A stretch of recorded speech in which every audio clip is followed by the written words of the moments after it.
Hi, I'm Claire.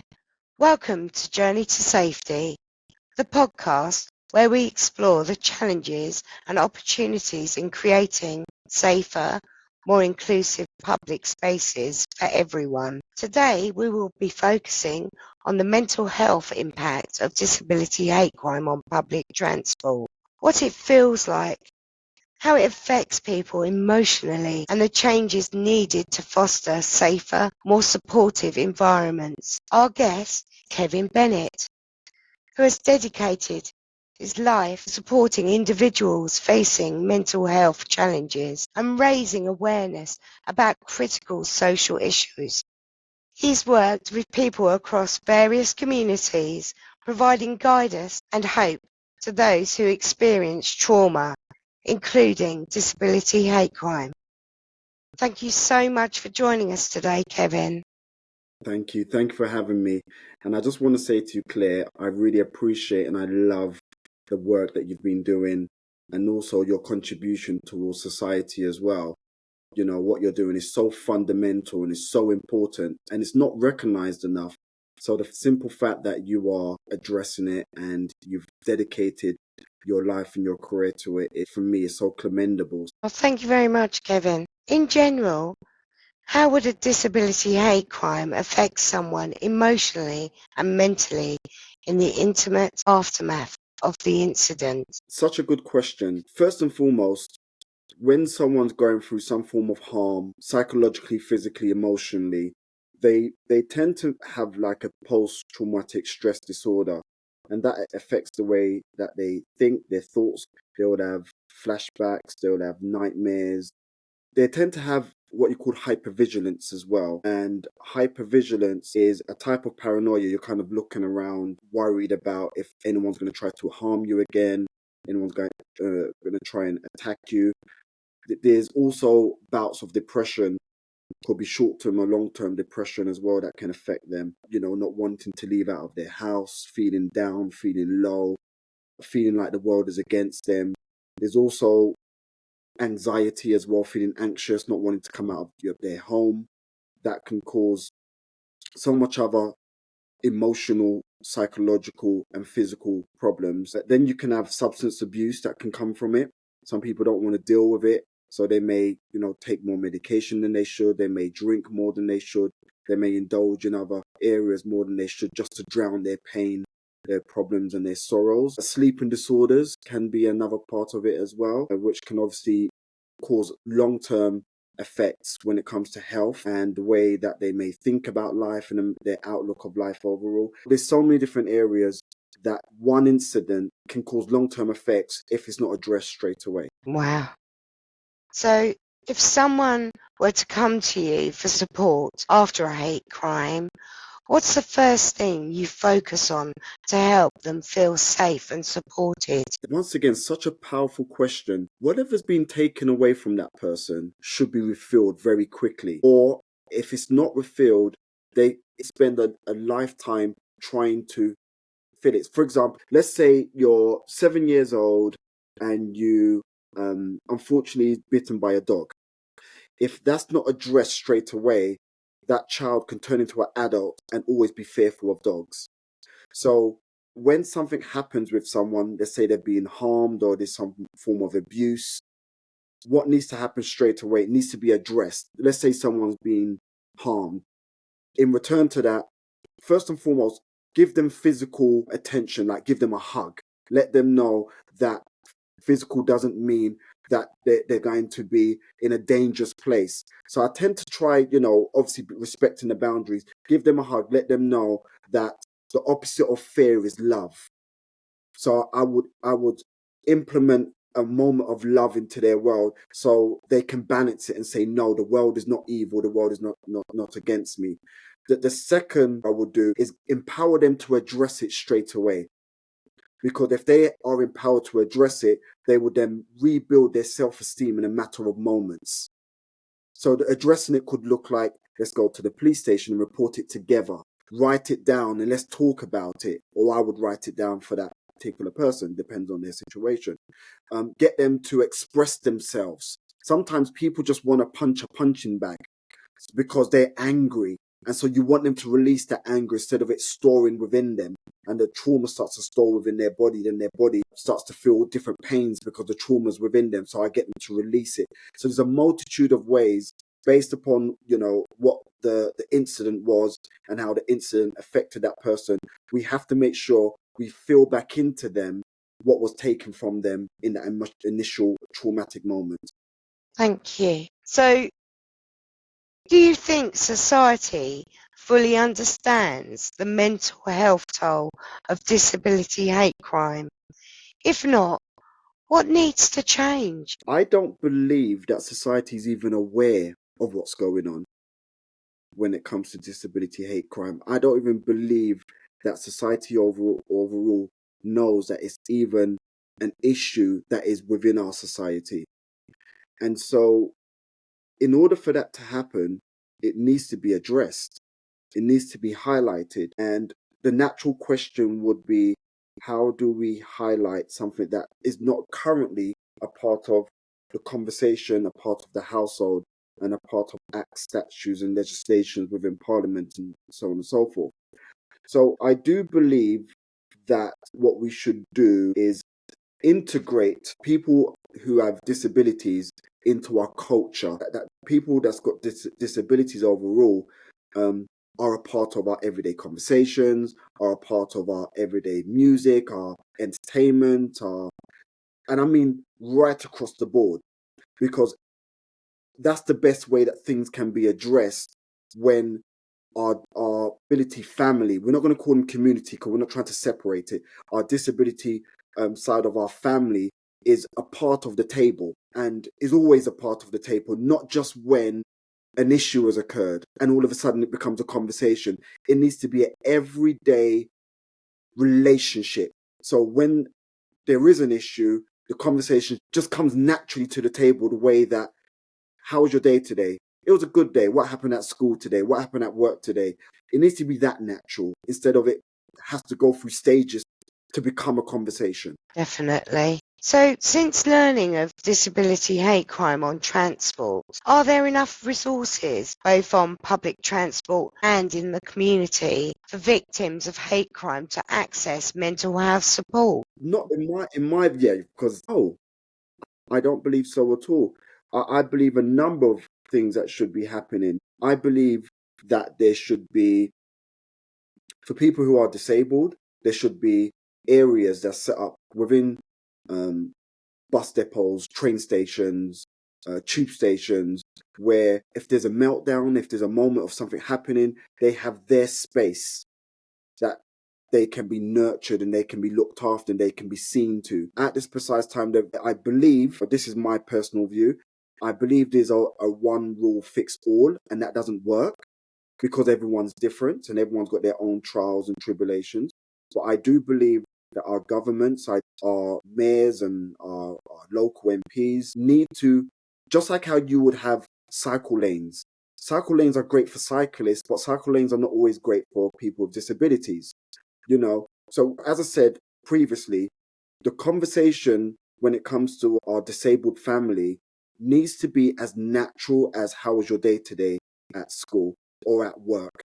And that is not currently the case. And that's what's affecting the fact that there's not enough awareness within public transport. And if there are, if something's happened to a disabled person, like they're being attacked in any form or there's some form of restriction, I don't believe that the general public feels as it's their duty to step in and be a part of the solution. And that's what needs to happen. Definitely. So, what role do awareness campaigns play in addressing both the stigma around disability and the mental health challenges that arise from hate crimes? I'm going to break it down in a few different ways. Yeah.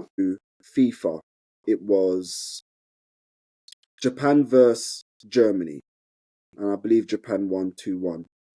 After the match, the German fans, they were drinking their beer and they're drinking whatever they were drinking, and they threw it all on the floor and they just kind of got back to their hotels and got with their life. But on the other side, the Japanese fans, they were walking around picking up all the rubbish. It was what they naturally do. If we see anything dirty within our environment, it's our responsibility to pick it up. Now, where did that mindset and behavior come from? It came from when they were babies. And that's when I looked at the cultural difference. On one side, they both was there for football.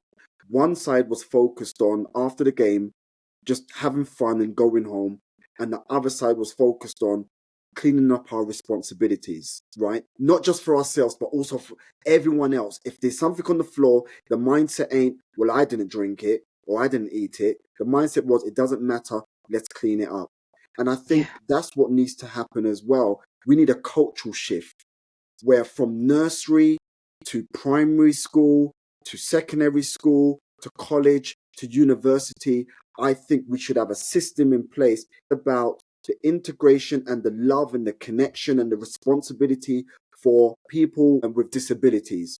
I don't think it should be just a campaign. I think it needs to be a cultural shift and it needs to be a lifetime process. That's so true, Kevin. You've hit the nail right on the head there, definitely. If we could only just do one improvement to really make a difference into the disability hate crime on public transport, where would you address that with the mental health support for victims? Have you ever heard of a restaurant called Dining in the Dark? I haven't, but I live in the middle of the countryside in Fields, so I would love for you to Google Dining in the Dark. sure And it was will. the most amazing experiences in London. And I was invited to go to have a meal there. Mm-hmm. And when you get in the foyer area, you have people that are partially sighted will come to you. And what happens is you put your hand on their shoulder. And everyone puts their hand in the shoulder and they're kind of in this chronological line. And then the partially blind person or the blind person will walk you into a dark room that you can't see anything. And they sit you down. I mean, you can't even see your fingers if you put them in front of you. It's the darkest thing you would ever see. And you would eat your meal in the dark. And something happens to you psychologically. You know your eyes are open, but you can't see anything. And you go through every single psychological emotion of vulnerability that you can experience. I remember in that moment while I was feeling around for my fork, I was feeling around for my food, I was feeling around for my drinks, and I was going through so many vulnerable states in that moment. I felt insecure, I felt vulnerable, I didn't know what I was eating, I didn't know who was beside me, I didn't know if there was someone behind me. And that gave me a realization of what a blind person would be experiencing on the bus, what a blind person would be experiencing walking down the road, from my limited perspective and belief. And that made me become a lot more understanding, a lot more pensive, a lot more compassionate. I believe that people should experience, if you're working within the transport sector, people should have that same experience of what another person who they are responsible for in their work hours and in their personal hours, what they go through. Those limitations should be taken from them so they can understand. You cannot just explain something to someone and say, please understand it and have compassion for it. They have to be in a vulnerable situation in order for them to say, I now understand. And because of that, I am now invested in making sure that you feel as comfortable in my world as how I felt uncomfortable in yours. Yeah, I think everyone should go out and now go and eat at Dining in the Dark, for Yes. sure. So Yeah. what I'm saying is find ways to restrict people with influence so they can now influence the other people that they're around about being more understanding and compassionate to what people are going through. And that should be based on education. Thank you. What advice would you give someone listening who might be supporting a loved one after they've experienced a disability hate crime? There's a number of areas. I don't want to lighten the load and just try to say one will fits all, because obviously disability and hate crime covers such a vast amount of areas. So I'm trying my best to be respectful to everyone that's experienced Of it course, and not of just talk course. about one side and leaving the other. I believe that empowering that person is important. You know, when you lose self-esteem, life becomes a lot harder to then face certain things. So help them to build their self-esteem, help them to have courage in that moment. So, for example, most of us, I'm assuming here that one of the reasons why you're so dedicated to what you do currently comes from a trauma, and what I am doing in my life comes from a trauma. And sometimes what gives us power is the trauma, and it's the courage that fights the trauma that empowers us. And if someone was assisting or being there for someone who is going through some form of disability and the pain connected to it like a crime, it's about empowering them to take action, but with support. I come from Brixton in the 90s and the 80s. There was so much wars and fights and stabbings, and I was stabbed on 4 different occasions. And one of the times I passed away and they resuscitated me back. And in order for what I learned very quickly to navigate in such a traumatizing environment where there was constant pain and problems, you have to learn how to, from my experience, my friends, find out who's who in the area and build some form of understanding with them. And I believe that what should be set up is a system where whoever is in the area that are the so-called bad guys, I think that there's a bridge that needs to be gapped. And when that bridge is gapped, then whoever the head person is, they will say to the rest, leave that person alone. Just don't do it. It's not worth it. And sometimes having that clear separation causes more problems, because every day we want the police, we rely on the police and we want the police to do their job. But we need to somehow have community advocates to come in and say, this is off bounds, this is wrong. There's many things you're doing wrong, but what you're doing here is not ethically, morally, or spiritually or psychologically correct, and get them to see sense from that perspective as well. And that's one of the systems that I've been putting together in my community, where I'm addressing the so-called troublemakers, but I don't talk to the low-ranking people. I talk to the higher-end people who've got other things on their mind, and say to them, the guys underneath you, they are acting way beyond anything that is morally good. Can you please have some conscience to address this and leave this person alone, or leave this family alone, or leave this community alone? And 7 times out of 10, it actually works. Brilliant. Amazing work. Let's talk about the incredible work you do and about your book, Yes. Who Helps the Helpline, and the helpline needs help. Yes, thank you. So, as you know, my name is Kevin Bennett. My actual job role is a mental and emotional strategist. And since 2010, I've dedicated my life to helping, building, and empowering people. And I traveled to over 25 countries just studying and looking at human behavior. And at first, I wanted to understand, my first mission and my why and my focus was to understand why we go through trauma. And after the 5th year, I started to get some scope on it. But then something interesting happened. What I started to discover was some occupations just by default has high stress, chronic stress. Some occupations, when you go into it, they have depression. And some occupations, when you go into it, they have high suicidal ideations. And I wanted to understand why. Where did that come from? So, for example, doctors, dentists, nurses, people in the financial services, they've got such high suicide rates. And we celebrate their titles at times. I mean, oh my gosh, you're a doctor, you must be making money and you must be successful and you've got this amazing life.